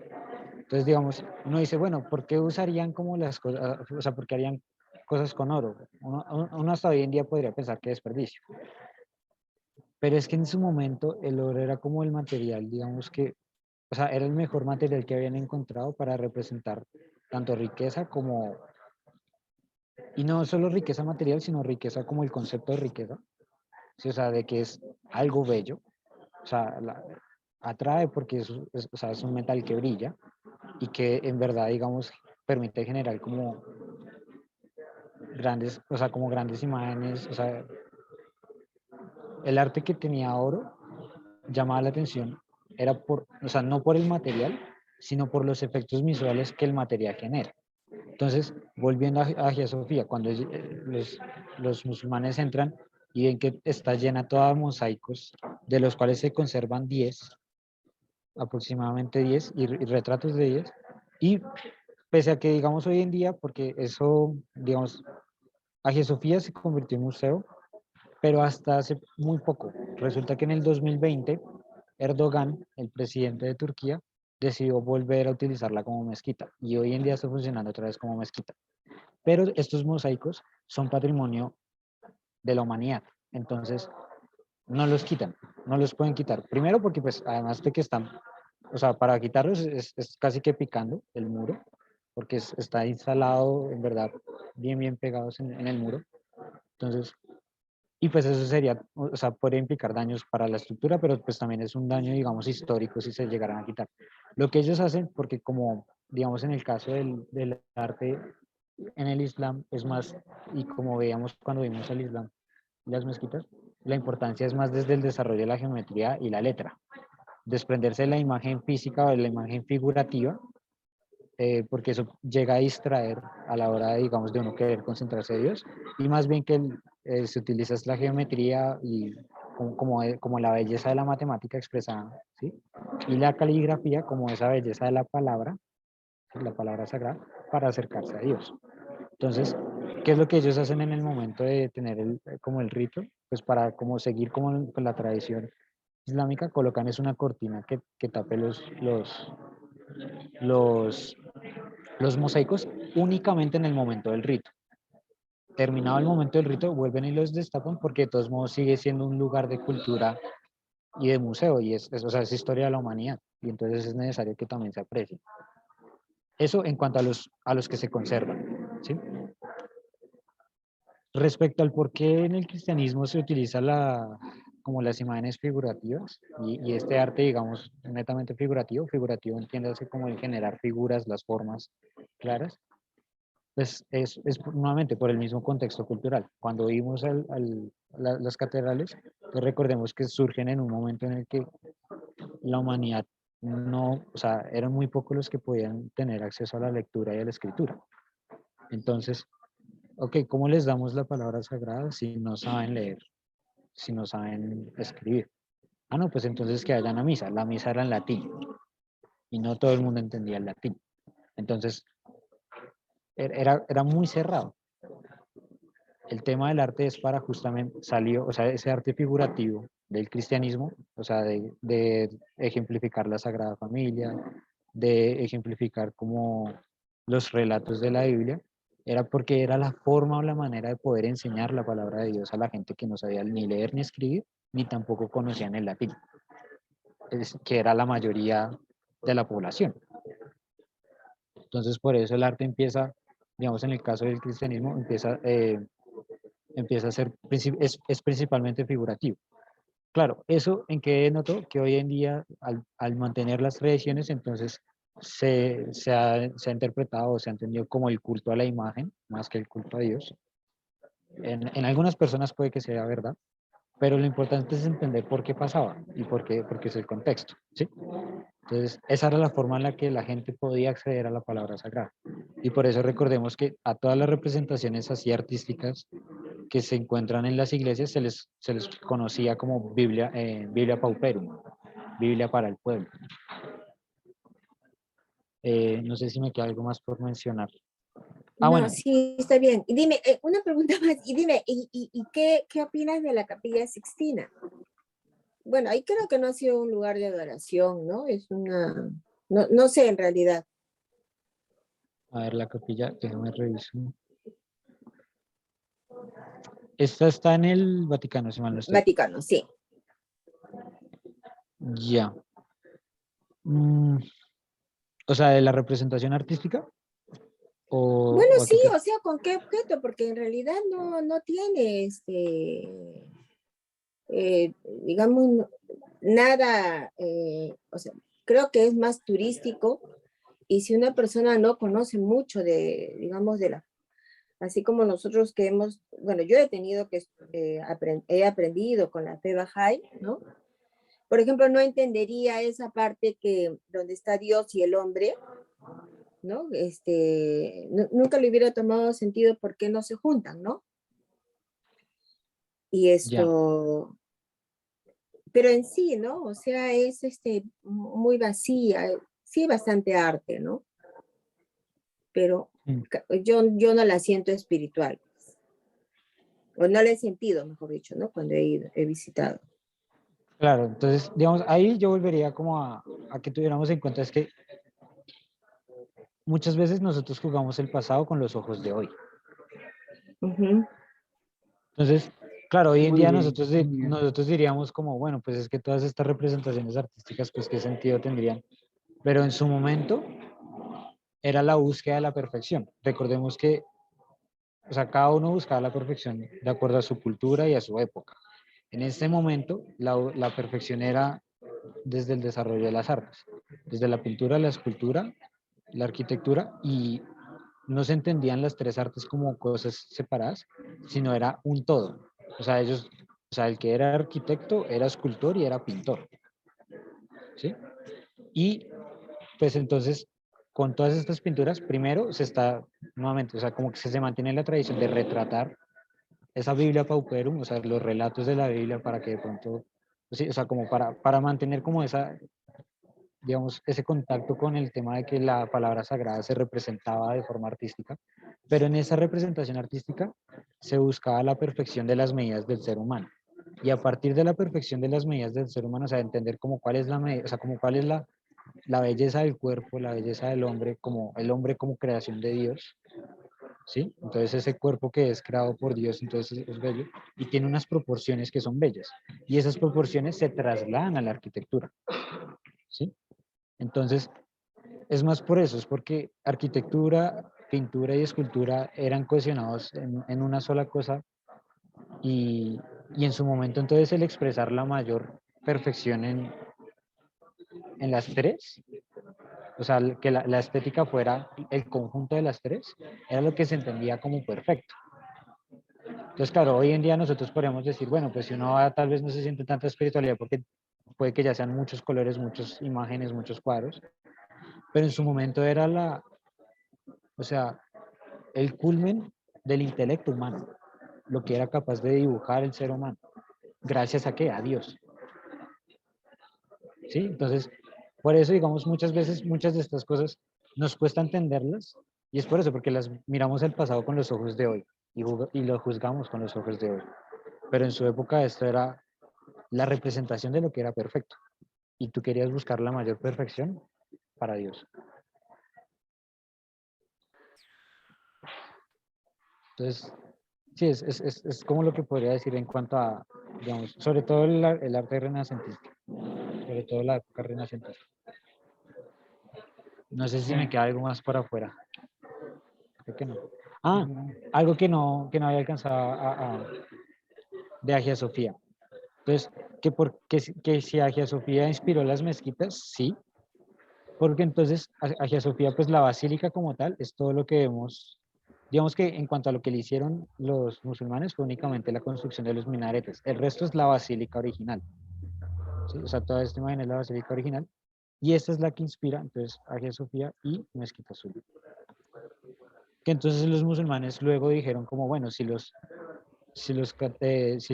cristiandad fue capaz de hacer este edificio, pues nosotros podemos, o sea, ¿por qué nosotros no vamos a ser capaces de hacer algo también semejante para Dios? Y enfrente construyen la Mezquita Azul. Y la Mezquita Azul va, digamos que a la larga es una mejora de la basílica, no porque el Islam sea mejor que el cristianismo, sino me refiero más en términos de innovación tecnológica. Y los desarrollos constructivos, o sea, es decir, el hecho de que ya no tuviera que depender de unos grandes contrafuertes y esto, sino o sea, ya desarrollar como esas 4 arcadas implicó un avance en la construcción para la humanidad. Y ese avance, pues como se utilizó en un edificio religioso, pues los musulmanes lo empezaron a implementar en los demás edificios religiosos. Entonces las demás mezquitas se empezaron a hacer a imagen y semejanza de la mezquita azul, no en cuanto a forma, sino en cuanto a método constructivo y belleza espacial, porque es que la mezquita azul, sobre todo el trabajo, digamos, en el espacio interior, genera esto. Esa relación de estética entre los, digamos, el material con la luz. Todo esto son unos mosaicos que no son azules, o sea, la mezquita por dentro no tiene nada azul, pero los vitrales hacen que el espacio sea azul y de ahí el nombre. ¿Sí? Y entonces era justamente como esa relación mística de, o sea, como esa belleza, digamos, de esa luz que se transforma, esa luz transformadora, que se puede entender entonces como la gracia de Dios transformadora. Y eso es lo que empiezan a replicar en las demás mezquitas. Entonces muchas mezquitas tienen muchos decorados, incluso hay mezquitas que tienen decorados que son incoloros, o sea, no tienen ningún color, pero el color del espacio interior lo dan los vitrales. Y a través también de la técnica constructiva que dejó la mezquita azul. Pero reitero, eso fue por Hagia Sofía. Entonces, ¿que Hagia Sofía inspiró a las mezquitas? Sí. Inspiró a esta y esta inspiró a las demás. Entonces, ahí se ve como la relación. Creo que ahora sí no me queda nada más por mencionar. Entonces, no sé si haya otro comentario o algo.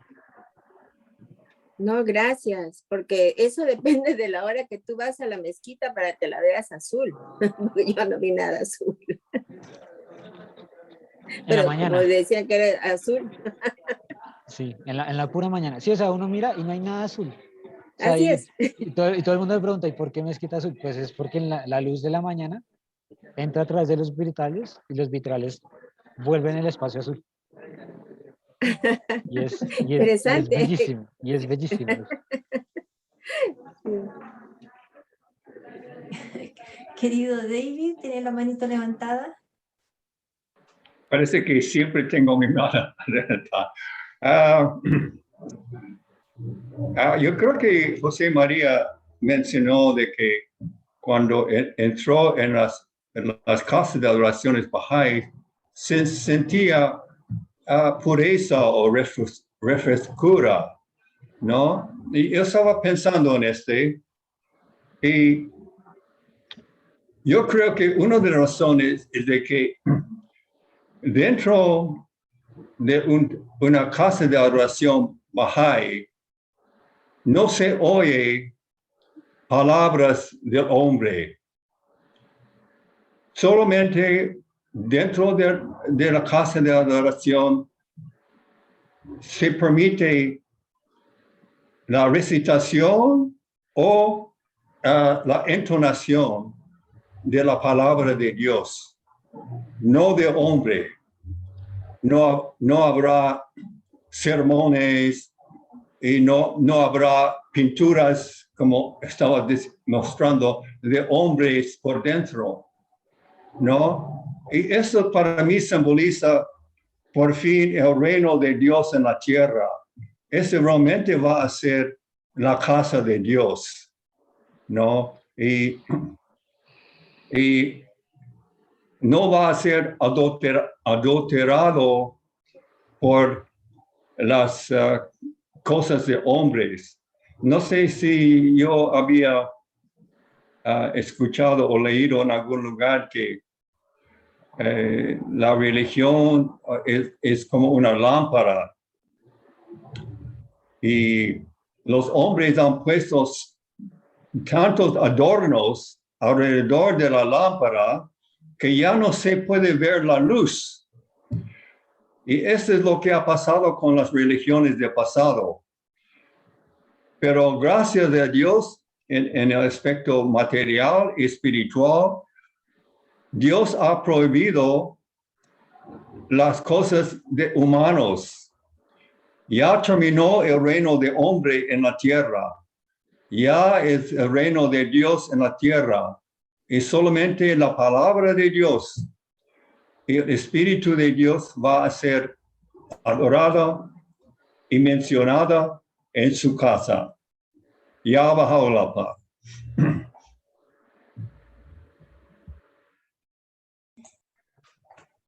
Ya bajado la paz, querido David. Sí. Amigos, ¿alguien más tiene algún comentario, una pregunta? Maricruz nos pone en el chat, dice originalmente, estaba hablando de la Capilla Sixtina. Originalmente funcionó como la capilla de la Fortaleza Vaticana y era conocida como Capella Magna. Supongo que se pronuncia así, no le pego al italiano. Su nombre viene del Papa Sixto IV, quien ordenó su restauración entre 1473 y 1481. Desde ese entonces, esta capilla ha servido para celebrar actos y ceremonias papales. Esto lo dice San Google. Ah, ya. Un santo muy connotado.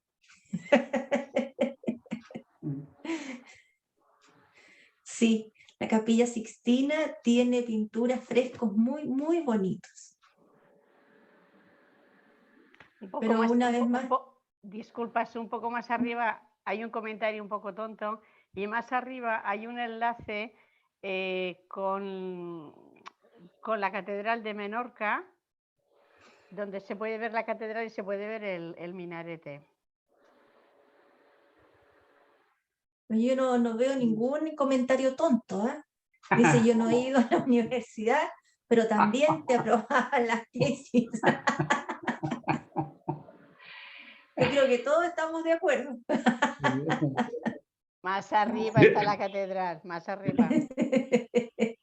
No, pero cuando uno va a la exposición de lo que hizo el amigo de Colombia, no importa, yo creo que uno tiene que ser amplio de mente o de capacidad en historia. Uno, que es cierto, hace 600 años atrás, el hombre en su concepto éramos cuadrados como planeta, no éramos redondos. Se creía que el mundo era cuadrado y se aceptaba y se creía que era así. No se juzgaba hasta que apareció, que tuvo que aparecer, cambiar el concepto. Hoy día también es cierto que una Capilla Sixtina, el hombre lo hizo, pero no lo hizo por amor a Dios, esa cultura. Eso es lo que se imaginaba él. Porque como dice muy bien el amigo, lo busco, como dice Nicolás, en su tiempo, todas las culturas, lo hemos dicho en los textos Bahá'í, los ratifica, que hemos sido analfabetos, crueles, pero llegó hasta el momento que los musulmanes, el mejor ejemplo, cómo salieron y adoraron a Dios de esa manera. Los cristianos, o lo mismo en su época, y adoraron a Dios de esa manera, haciendo, eso es lo que se imagina, pero no eran porque sean ignorantes o nada de eso, lo hicieron de esa manera con oración, devoción a Dios. Hoy día nosotros los bajáis, sí, sabemos lo que tenemos que hacer. Si uno va dentro de un prejuicio, pongamos, dentro de una iglesia, a una mezquita, yo voy a ir con ese prejuicio, esto no, yo voy a ir porque es un lugar sagrado para ellos y yo también merezco ese respeto y lo voy a hacer con devoción, a lo cual yo digo creer. Si voy a un templo cristiano, yo no voy a ir a juzgar al templo cristiano, yo voy a ir con devoción hacia Dios. Entonces yo creo que esa es la madurez que hemos logrado alcanzar. En su tiempo era así y es respetable, de cualquier religión que sea.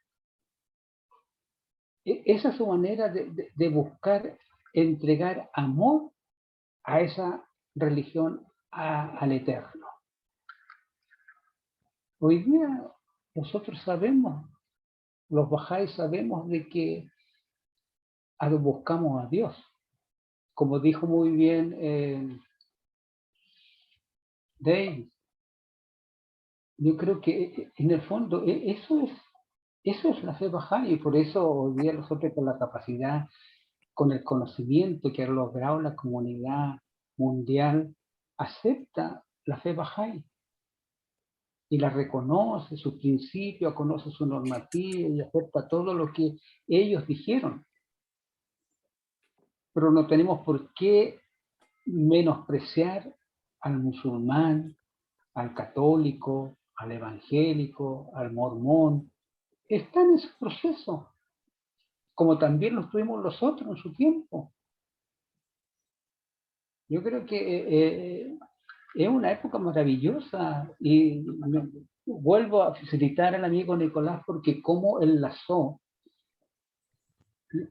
esta construcción con la devoción a Dios y las religiones. Y de esa manera, todo el quehacer humano tenemos que tener esa capacidad de buscar esa conexión. Lo bueno es que nosotros como bajáis entramos a todos los templos, de todas las religiones, porque muchos amigos que son evangelistas, por ejemplo, no quieren entrar a los templos de la India, ni siquiera para verlos como una obra arquitectónica, ¿no? Porque, bueno, por ejemplo, ir al templo de los monos que hay en la India. Disculpa, Y perdón, me rectifico, Nicolás, porque he visto mis fotos y efectivamente hay varios murales de los de imágenes de santos, ¿no? Pinturas, que es lo que sí, ya no me acuerdo. Sí, pero sí, Maricruz. Yo entro, depende de lo que cueste la entrada. Me voy a dormir. Ahora ya no cobrarán en Santa Sofía, porque cobraban como 20 euros, porque No, era ya museo. Yo no he ido a Santa Sofía, pero quiero No me decir acuerdo cuánto, pero sí cobraban por lo que era museo. Wow. Yo entro según lo que cueste la entrada. No, pero vas a ir hasta allá y no entrar, ni modo. Bueno, Lo que sí, las mezquitas sí son gratis, ¿no? ¿no? Pero te tienes que ir bien, bien forrado, sí. O sea, inclusive si tú vas con pantalón, te prestan ellos una falda como un costal y así te vas. Más difícil va a ser que vaya entonces, si me tengo que poner faldas. No, ellos te obligan a ponerte, te dan una falda. Vale. O sea, es algo así como una falda, pero es falda. Disculpas, me voy a dormir. Buenas noches. Okay. Buenas noches, querida Maricruz. Muy linda reunión, muchas gracias. Muchas gracias, Nicolás. amigos. Chao, muchas gracias, Nicolás. Me ha encantado tu presentación. Sí. Muchísimas gracias.